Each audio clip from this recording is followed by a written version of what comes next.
Partira pas? Mardi soir, l'Élysée organisait une garden party où un seul sujet était sur toutes les lèvres, le remaniement. Car parmi les ministres invités, beaucoup ne savent pas encore de quoi sera fait leur avenir. Mais ce qui est sûr, c'est que Gabriel Attal ne fait pas partie des menacés, bien au contraire. Ministre délégué chargé des comptes publics, il est dans la short-list pour remplacer Pape Ndiaye, ministre de l'Éducation nationale qui aura bien plus déçu que brillé aux yeux des macronistes. Et selon Benjamin Duhamel de BFM TV, c'est désormais acté, il va bien être nommé rue de Grenelle.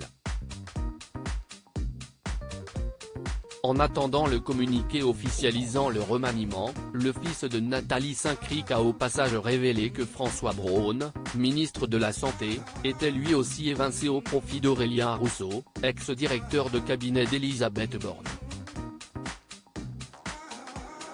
Un conseil des ministres se tiendra vendredi à 10h.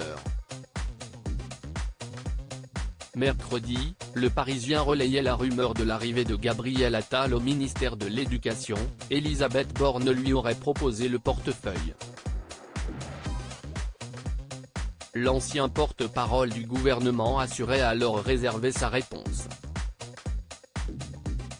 Reste que plusieurs participants à la garden party de l'Élysée se disaient convaincus que le macroniste de 34 ans Bluppé avait déjà accepté la proposition. Ces autres noms cités pour remplacer Pape Ndiaye souvent pointés du doigt pour sa discrétion et certaines fautes de communication, Pape Ndiaye figurait parmi les plus menacés du gouvernement avec Marlène Schiappa et François Braun.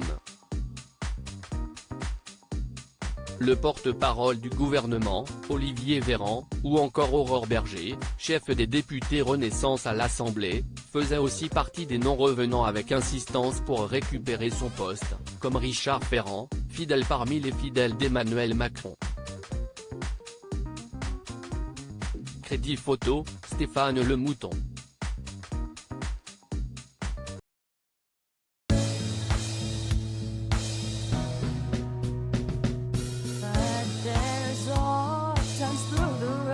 Times